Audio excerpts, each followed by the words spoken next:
Hello and welcome to Heilman Haver, the Stage and Screen Podcast, episode 13, coming to you virtually from Casa de Quinn and 1111 Studios in beautiful Port Orchard, Washington. I'm Matt Haver. And I'm Craig Heilman. We're two local actors looking to hone our craft by exploring the best in local theater and on the big screen. Each week, we bring you entertainment news and views, celebrate classic Hollywood, enjoy cocktails with a Tinseltown twist, interview talented local actors and directors, and chat with industry experts from LA to the UK. In a few moments, we'll be joined by actor, director, and theater coach Zandi Carlson. But first, we wanted to quickly remind you all about the 2021 West Sound Film Festival being held online this year and free of charge in support of all the artists and filmmakers impacted by the quarantine. Dozens of films produced locally and from around the country and the world are going to be available to view online today through Sunday the 31st. So visit westsoundfilmfestival.com for more information and a link to their Vimeo page where all the films are going to be available through 11:59 p.m. Sunday night. And following the festival, we'll also be presenting a very special In the Mix review, giving our thoughts on the film and the award winners. And don't forget, Heilman and Haver can now be heard weekly. We've got a great lineup planned for February, including screenwriters, composers, and more, so be sure to tune in every Friday. Coming up next week, February 5th, we'll be joined by Gordon Adams, talent representative for the Seattle-based Big Fish Northwest. Gordon and his team represent professional performers for on-camera projects, commercials, industrial films, feature films, major motion pictures, training videos, voiceover, and print and still photography. He joins us for an inside look at talent representation and some tips on how to land an agent that will land you jobs. And now we're pleased to be joined by acting coach, director, performer, and proud parent artist, Zandi Carlson. Zandy is the host of the soon-to-be-released Developing Character podcast, where she interviews theater artists on the life events which have shaped them professionally and personally. And coming up in spring 2021, Zandy will be playing Iago in a virtual production of Othello with the Women's Theater Festival. She holds a BFA in acting from Oklahoma City University and joins us from her home studio in Seattle. Welcome, Zandy. Hi, hello. Welcome. So, Zandy, you graduated magna cum laude from Oklahoma City University with the BFA in acting. Did you always know that acting was what you wanted to pursue? And when did you kind of get bit by that bug?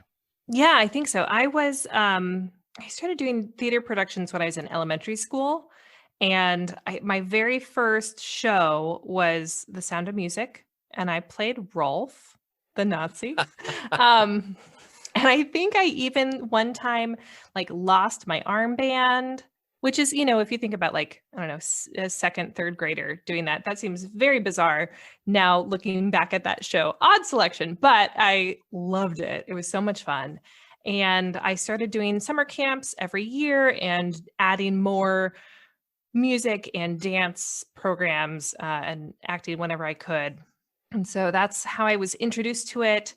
And what was wonderful was I struggled with a lot of learning disabilities as a kid. I had dyslexia, auditory processing disorder. Years later, in my 30s, I was diagnosed with ADHD. And so I was dealing with that too, but it looks different in girls than in little boys. So it wasn't diagnosed, but finding a place where I suddenly had a purpose and a reason to learn how to read and focus really hard and feel supported in my community, that felt so good and so validating. And so as a young kid, that kind of was my place where I felt supported and I had a purpose and I loved it. So you've come a long way since that that original production of Sound of Music. Yeah. You're now an active member of Seattle's Theater 912 group, where Charles Waxberg is artistic director. I was doing some research, and Charles studied with the group theater Stella Adler. Incredible. Adler studied with Stanislavski. Now, coming up in the theater, was there a school of acting technique that you ascribed to or that you started researching at a young age?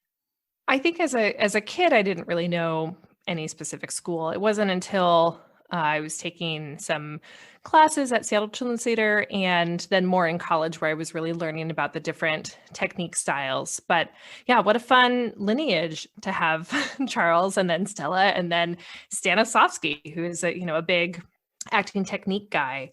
So yeah, I didn't really know anything until college, really. And Stanislavski technique has a lot to do with those foundational elements in terms of using your imagination and understanding the given circumstances of the play so that you can play believable characters. And things like objective, obstacles, and tactics are all foundational elements that I love working on my own and with my students, and I think is really important for people to be aware of. But I also feel like with each role you have, there might be a different doorway into the character. And so if you just have one technique that you're relying on and it's not fitting whichever character you're working on in that moment, then you're a little stuck. So it's always good to have multiple tools in your actor toolbox to pull from. And I'm really grateful that in school, I also had a really fantastic movement professor. So we were doing things like clowning and viewpoints and Laban and Lecoq. And Tony Asina, my professor, was also the founder of Intimacy Directors International. And so we got that kind of training in college while it was still, she was developing it, which is really special and wonderful. So I love Stanislavski technique, and I also pull from movement as well. You find that when students come in without any sort of technique that they've learned, kind of just that natural talent, do they gravitate towards a certain technique just naturally based on personality? So somebody without any of that kind of formal. The training. Yeah. So I feel like most people, when you're starting out, you don't really know what you're doing. You're just trying to say the lines in an interesting way and see what works. And it's not until you start taking acting classes and someone says, hey, this is Stanislavski technique, or this is whatever, that you really start to realize what the differences are. And, but I think it's all different ways in to be truthful in the character.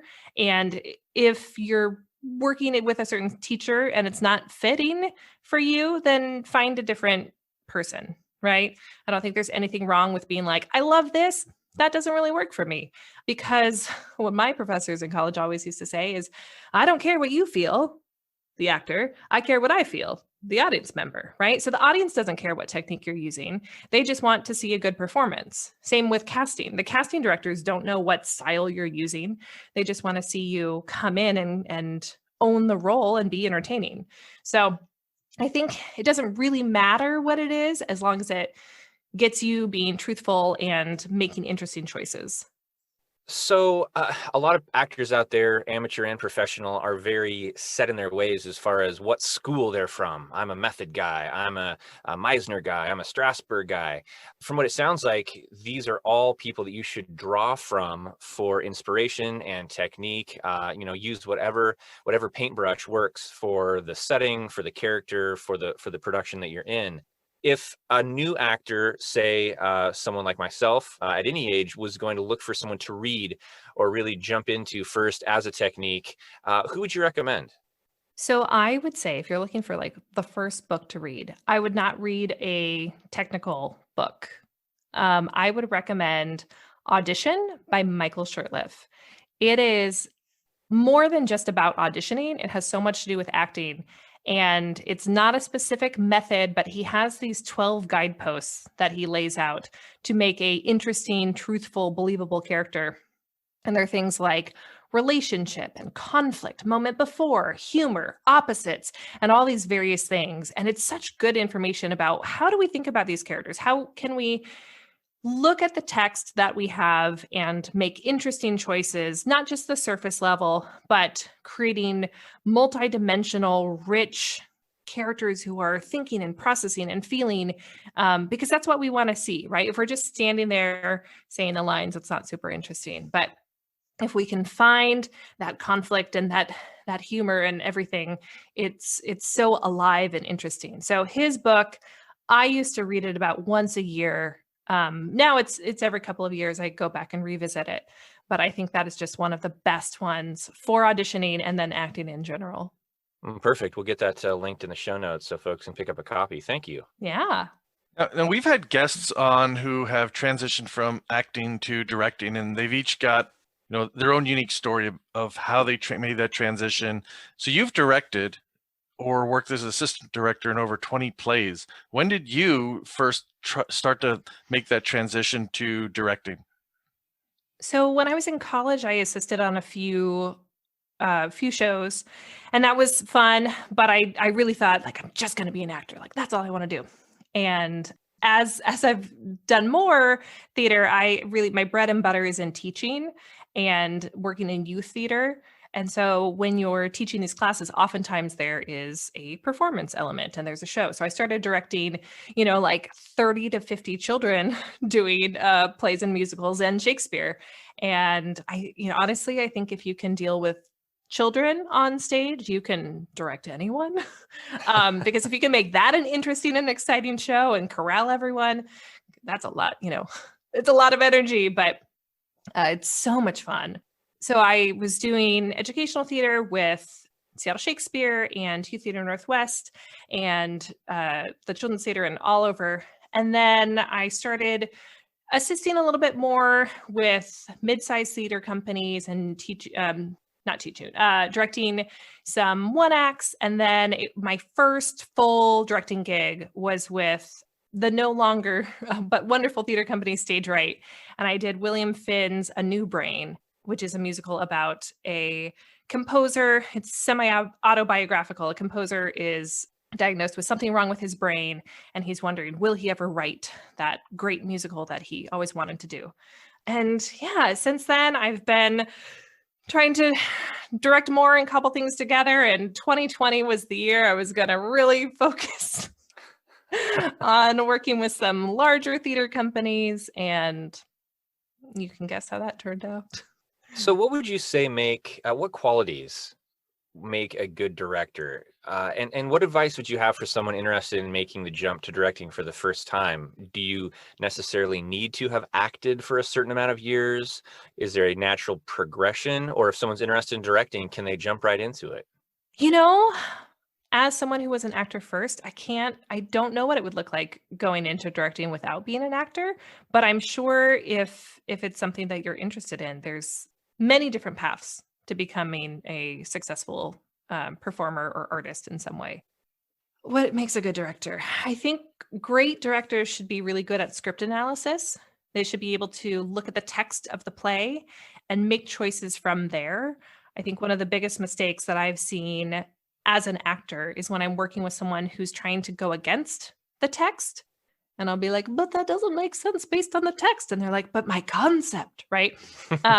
And I think concepts are great, but it should be supported by the text. So really understanding script analysis, having a vision grounded in the story so that you're telling a compelling story, that you're able to put all the pieces together. The director is the one who kind of oversees everything, right? They work with the actors, but they are also working with the designers. And how do we all fit everything together? And a really good director will make everything successful. And in order to do that, you also have to be really good at collaborating with people.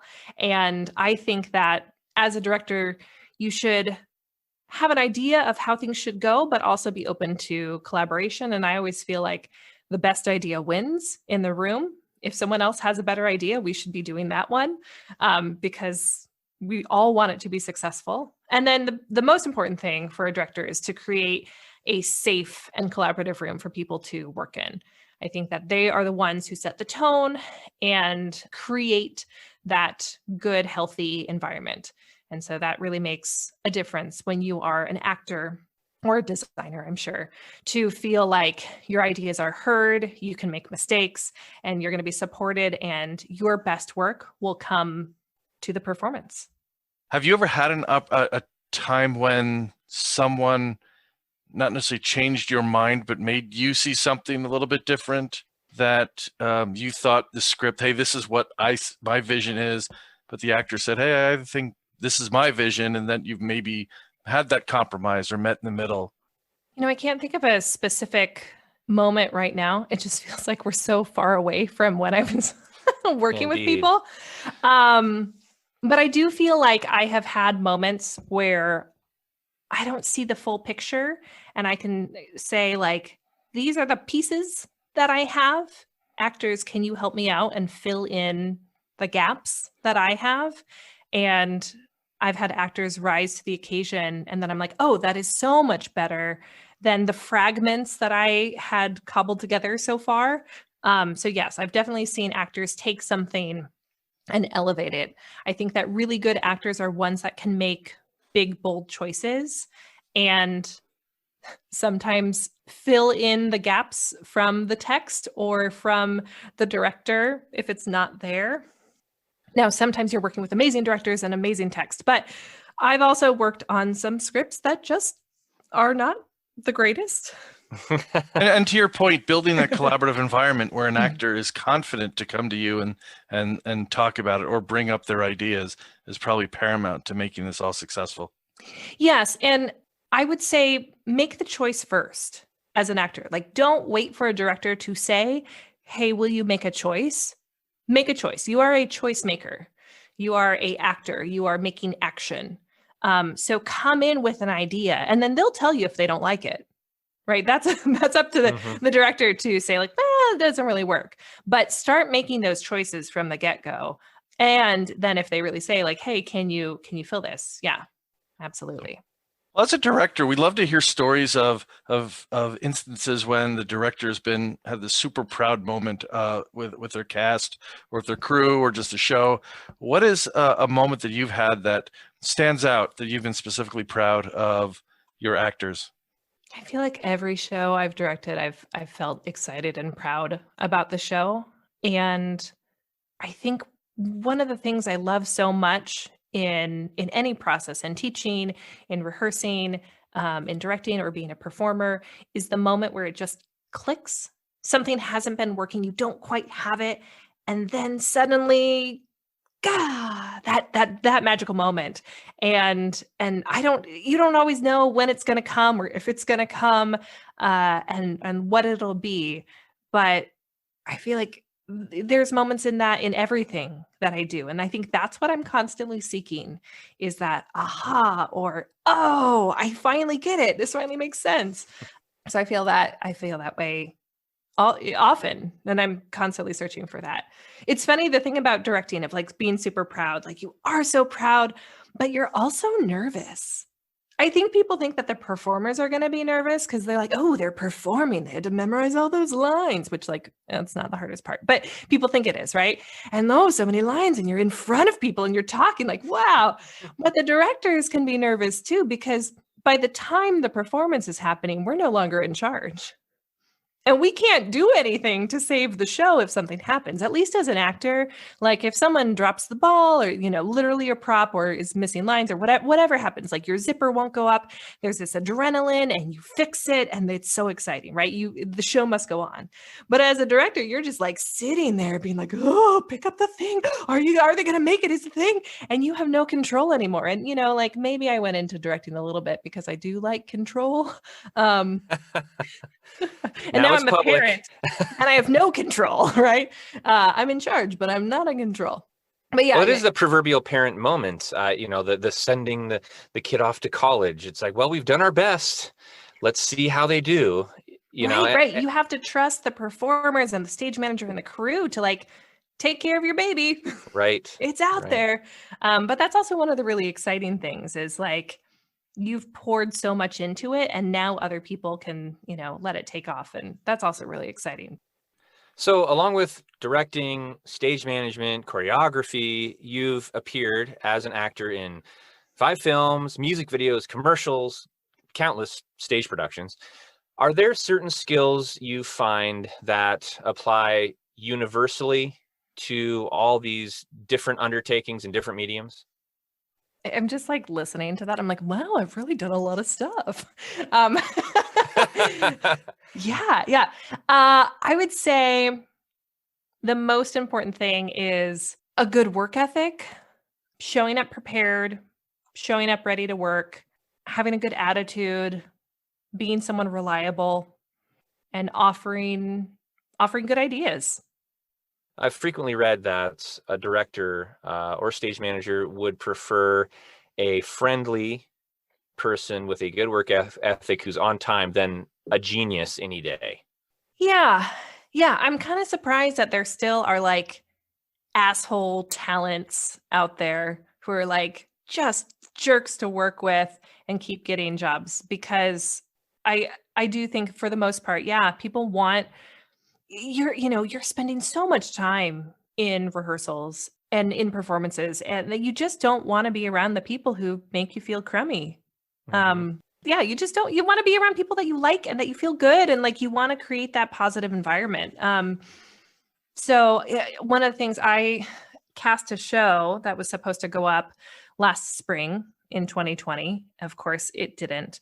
So we got to the point where we had cast the show and scripts were sent out, but we hadn't even had our first rehearsal. It was like the next week when we shut it down.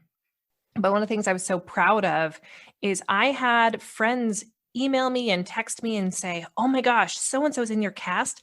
They are the best. They are the nicest. They are the coolest person.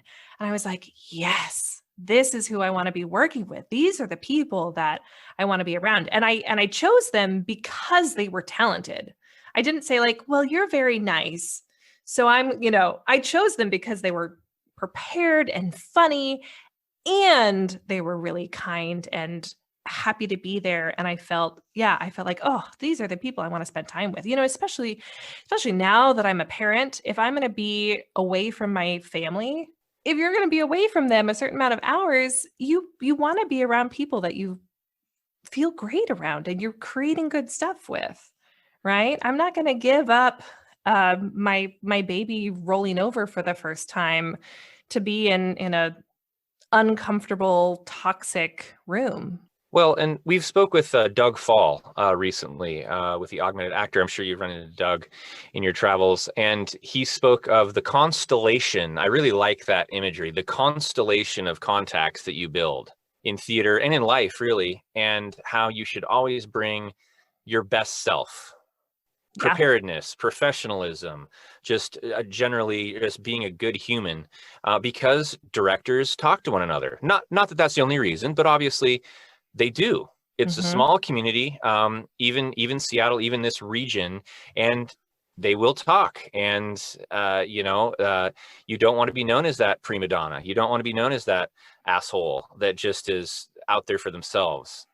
Honestly, I had a person in the industry. I'll protect what they do to be less specific. But a person in the industry text me and say, look at all these people taking vacations and hanging out without masks. It makes me not want to work with them in the future because they don't care about people.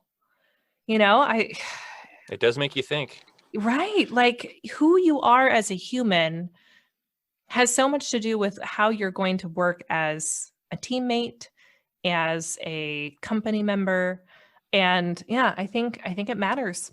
If you're going to make an impression, right? And 5 years down the line, somebody's looking to cast a show or needs somebody that, they want to work with, better to cast a good impression so that you're thought of in that positive way. And maybe that 5 years down the line, somebody pulls you into something that you didn't expect, because you never know. Like Matt was saying about the constellation, everybody knows everybody. And it's so much better to just treat people nice because it's the right thing to do, but it also could benefit you down the line as well.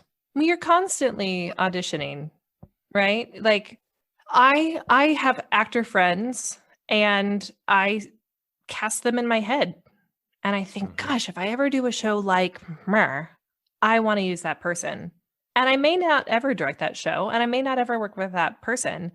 But because I know them and because I see them post things online and they're like, here's me singing this song and here's me doing this thing and here's a short film that I wrote and starred in and all these things, like as you're putting that out there, that is fueling the ideas in directors' minds of like, ooh, that's so cool. I might want to work with them. And I've had people audition for me who I didn't cast in that show, who I can't wait until I have a role for them. Oh, that's a thing I just wish actors knew, is like, just because you didn't get it didn't mean that you didn't book the room. They are the people casting the show they need you to be good. They have this puzzle that they're putting together and they got to fit it all together. And sometimes your puzzle piece doesn't fit with everyone else's for some reason or other. But they love you. They think, wow, this person is so great. And so I just want people to know, if you don't get cast in the show that you really want, doesn't mean that that person doesn't think so highly of you and wants to use you in the future. So yeah, just keep plugging along, keep working, keep putting yourself out there and being a good person. Because if you have that effort, if you are working hard and trying, it'll happen. It might take a while because things can take a while. Good advice. Well, one of the themes that Matt and I have had in our podcast since we started the show was all the impacts of COVID. I mean, obviously the podcast was a result of COVID and us looking to kind of fill that gap. We talk about scratching the acting itch, so to speak. And we've talked about a number of virtual shows and things going on out there. This spring, you are going to be appearing as Yago in the Women's Theater Festival virtual production of Othello. Yeah. And looking through your social media, you seem to be super excited about this.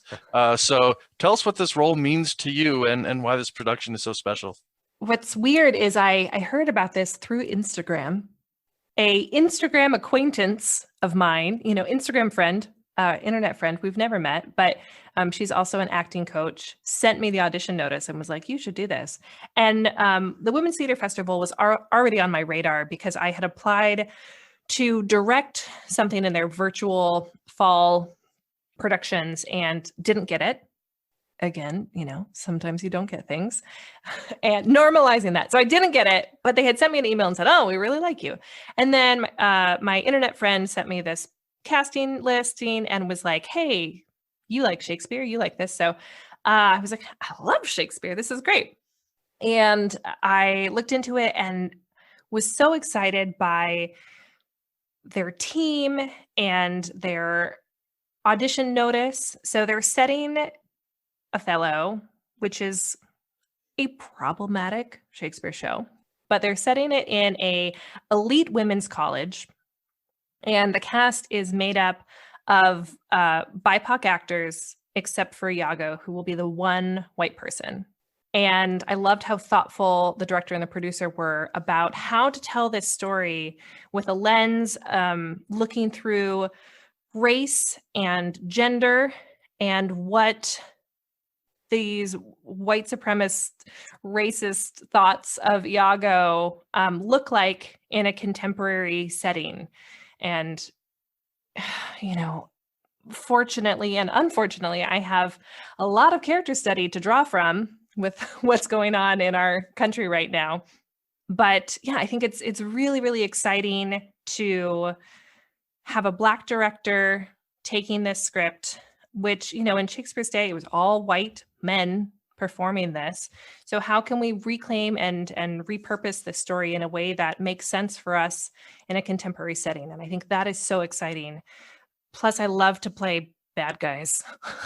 They're the most fun. They're so fun. And, I have a really, I look like a nice person and I am a nice person most days. No, but yeah, it's really fun to play super villains.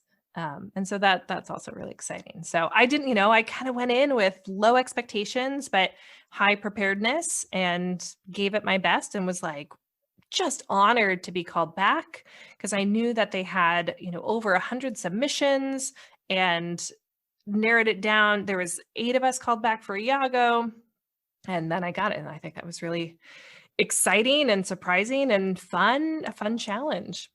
Well, keep us up to date on that. We'll definitely want to link it and promote it and send folks your way.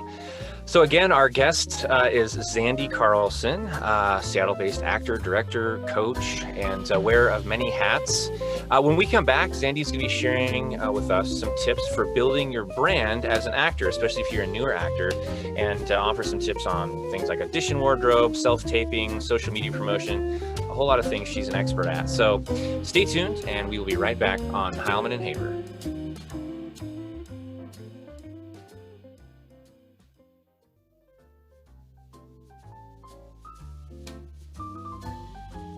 Welcome back to Heilman and Haver. Today is January 29th, the birthday of comedian and actor W.C. Fields, famed German director and producer Ernst Lubitsch, and Magnum PI himself, and reverse mortgage spokesman Tom Selleck.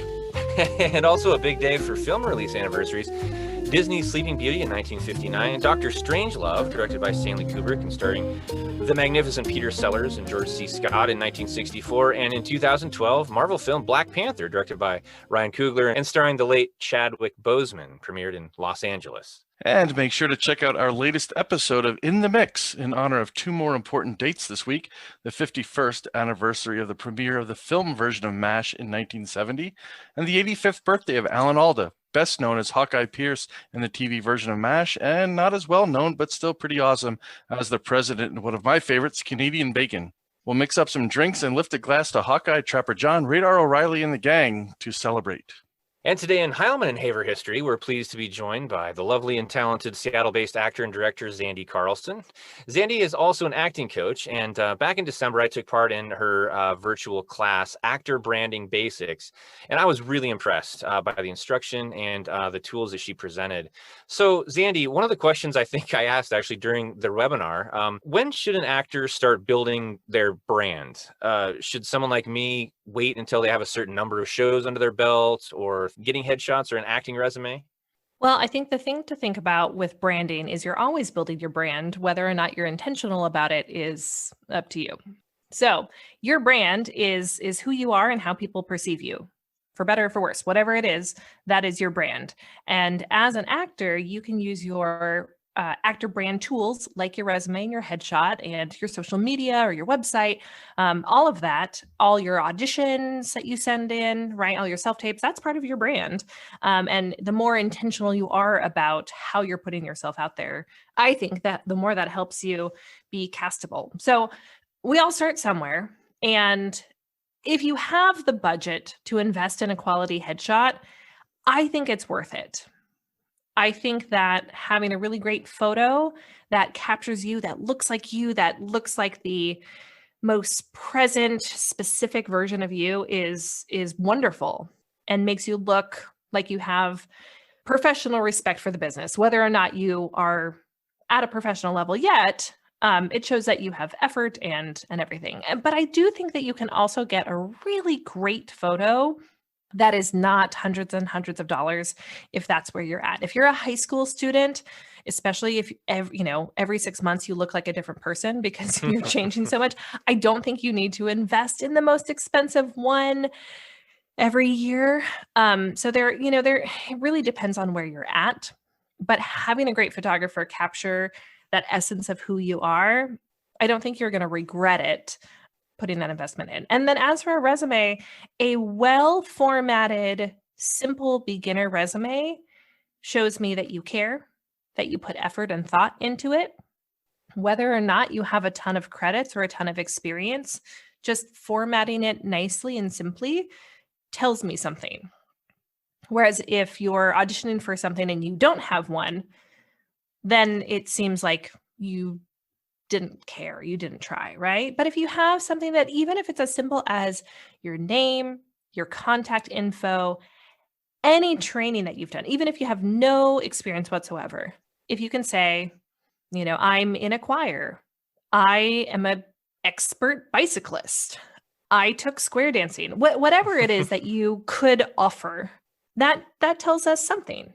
So there's all things that you can do simply. And then as you build it up, then you can get more specific and intentional about how you use which credits you put on your resume, because eventually you're not putting everything on.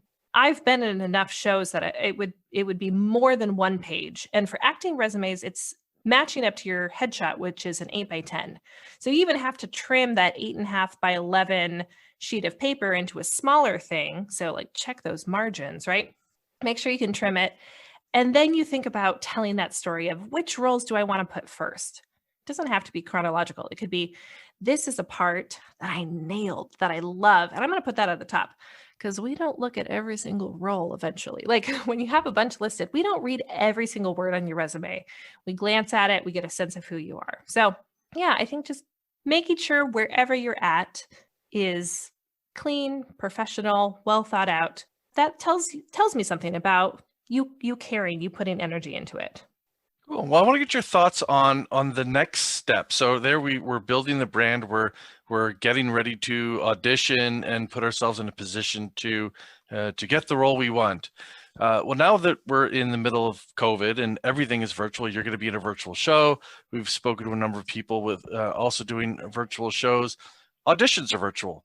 So what are your suggestions for virtual auditions? And anything from, do we need to have a professional, sound system at home, the microphone, camera? Do we need to dress well for that for that audition? Is there any unique advice you have for the virtual auditions? Yeah, so there's two different kinds of, well, there's probably more, but there are two main kinds of virtual auditions. The first is a self-tape, which is one that you are recording on your own. You're going to have a file that however they want you to send it in. Some people want you to upload it to YouTube and send a link. Some people will have you do some sort of file transfer system, but you send them a finished product of your audition. And then you have Zoom auditions, or Google Meets or whatever it is, where you get to see the director, the casting director, producers, and you are reading live in front of them in your camera, right? In your computer. You're not live in front of them because we're not live in front of anyone these days. But yeah, you're at home and you can communicate with them. They might give you direction. You might be reading opposite people that they're considering for the other role, or you might have a reader.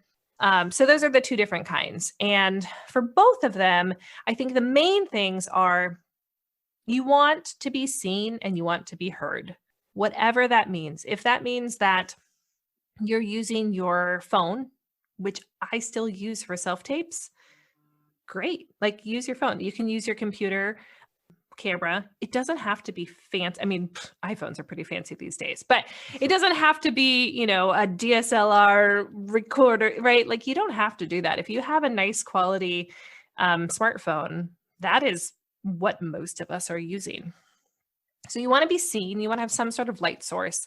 Natural light is fantastic. If you can get a big window with like a sheer curtain over it, so you don't have that direct shadowy glare. Whew, some of the best people, lighting is that natural light by that window. So that's fantastic too. But just think about, what do you need to do is, if the overhead lighting is making you look kind of spooky, if you're recording in the evening, what can you do? Do you have a lamp that you can move? Do you have a little like clip light that you can have? If this is something that you're really invested in, then it might be time to buy some soft boxes, buy a ring light, invest in some things to make it a little bit nicer. But we just want to make sure that we can see you. And then I think even more important, we want to be able to hear you. There are some really affordable lapel mics that you can get that are like $15. You can clip it to your shirt, hide the cord, because we don't want to be too tacky, right? With like the cord dangling. So kind of conceal it how you can. I shoot with a shotgun microphone. It's a little more expensive, but that just plugs right into my phone and picks up sound really well. It also doesn't pick up ambient sound. So I was able to use that before I had my studio. I was able to use that in my living room, and it really wouldn't pick up the trucks driving by, or, you got to be aware of what are your neighbors doing? What kind of sound do you have? Do you have the cat that's meowing? Do you have the child that you're trying to like cram in your audition while they're napping? So things you got to think about, but again, good quality sound. And honestly, if the baby cries in the background, if your cat meows, they know you're at home.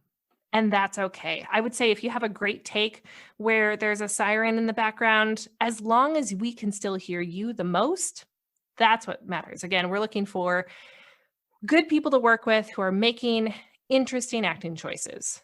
And then if you just have like a neutral background, that's great. A blank wall is great. I'm even okay if there's a little bit of furniture there. You don't have to completely remove everything.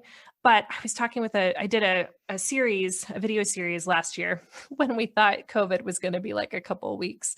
We're like, so we're going to have to self-tape everything and then have our shows in the summer, right? So people were still casting things. And my director friend who was casting for a Shakespeare festival said that someone did their audition sitting on their bed. And it just took her out of the performance, because she's like, I feel like, it's too personal. I'm seeing someone sit on their bed like that. I'm not thinking about the character anymore. I'm thinking about this person's bedroom, which right. So Distracted. Yeah. You want to think about, like, you don't have to hide the fact that you're at home. We know you're at home, but show the most put together place that you can find. And then the more you do it, the more you can invest in your tools to make it a little bit fancier. So like we chatted about earlier, as far as your reputation, your best self. present your best self, present the best setting with minimal distractions. Yeah. And then my big tip, and I'm telling everyone this right now these days, is practice auditioning, practice self-tapes. Do ones that no one will ever see, or do ones that you send your friend, right? If you have an actor buddy like you guys, you can either be each other's readers or like record monologues. And I have a friend who I'll record something and I'll send it to her and say, like, what do you think about this? Like, this is pretty cool. Or like, I kind of did this part weird, right? And you can get that feedback, and that's fantastic. So practice auditions that no one will ever see. And that's when you can fix the technical things. Gosh, so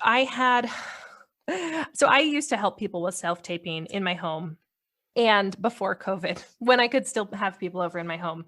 And I would record on my phone, and I even have like a fancy app that I can adjust like the audio gain and the color balance and everything. So I was using my phone, and whenever I had a client, I would always turn my phone onto airplane mode out of respect, so I didn't get phone calls or text messages or interruptions of any kind.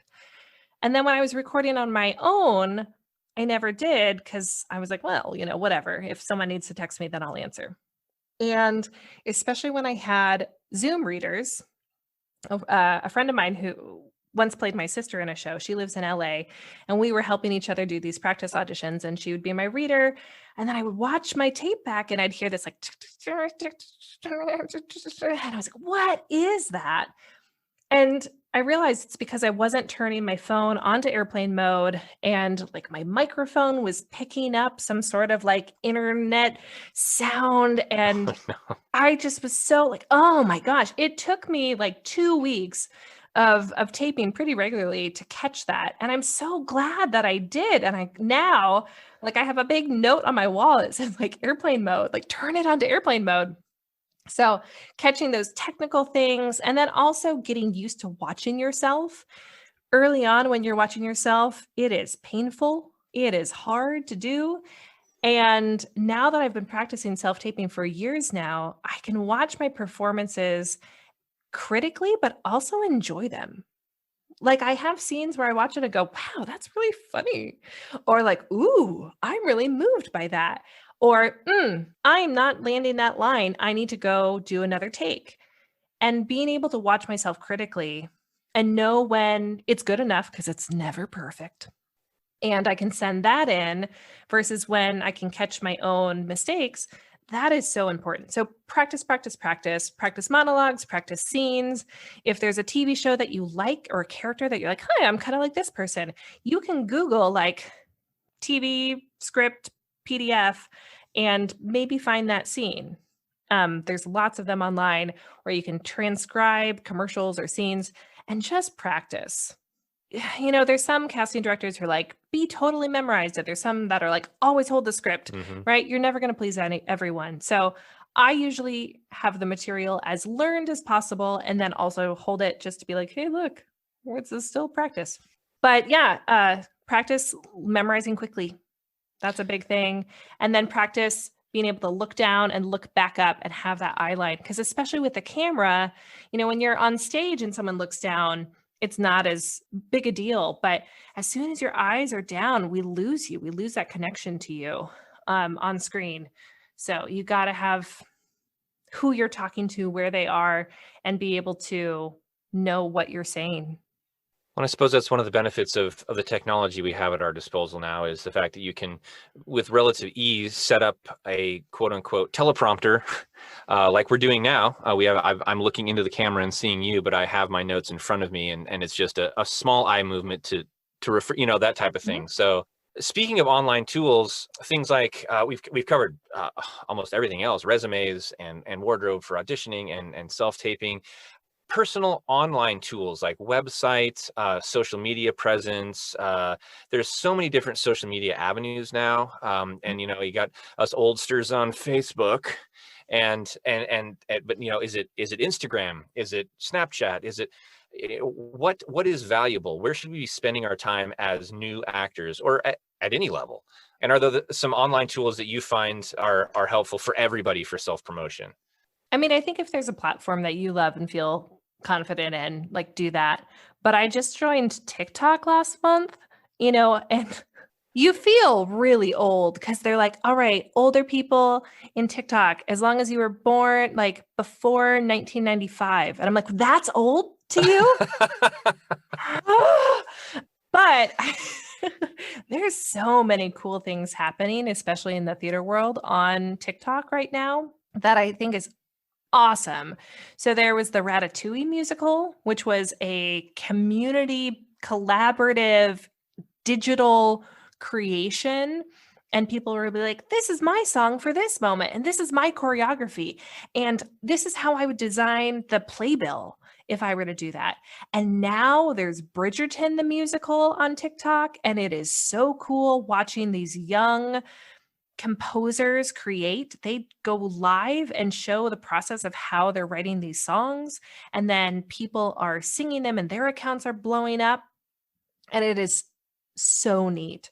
And I also feel like the TikTok algorithm knows you faster than other ones that I found.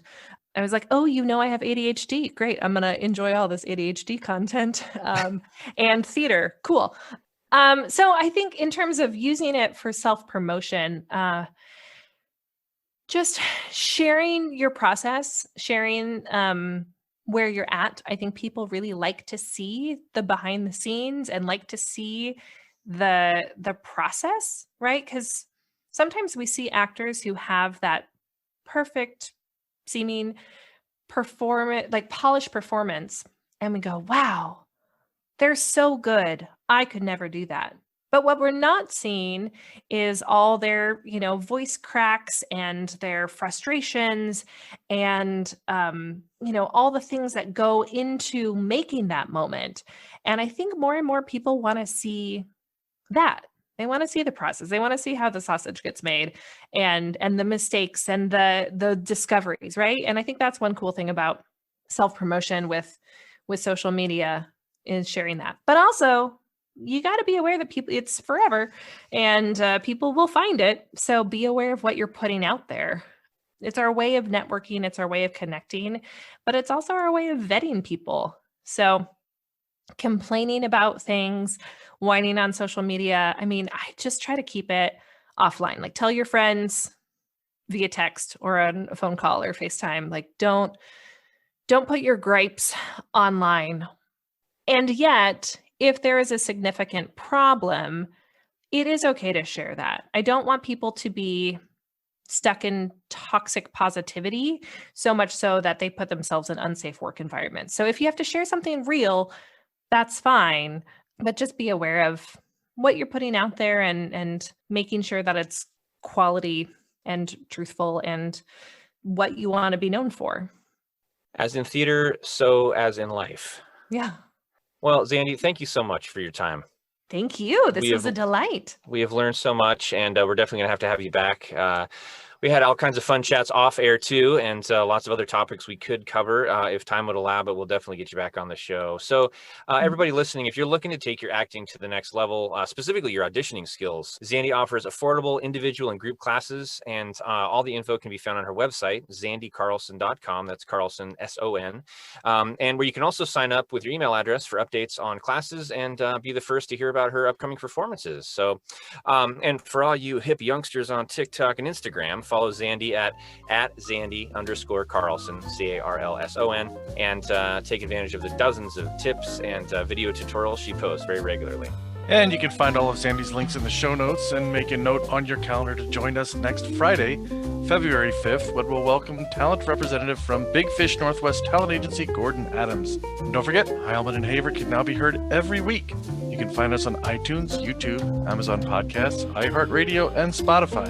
And if you enjoy the show, make sure to follow us and share the podcast with a friend or three. We'd love to hear from you, so please join the conversation on Facebook and email us with thoughts and comments at heilmanandhaver@gmail.com. And until we're treading the boards together again, thank you for supporting local theater and for joining us on Heilman and Haver.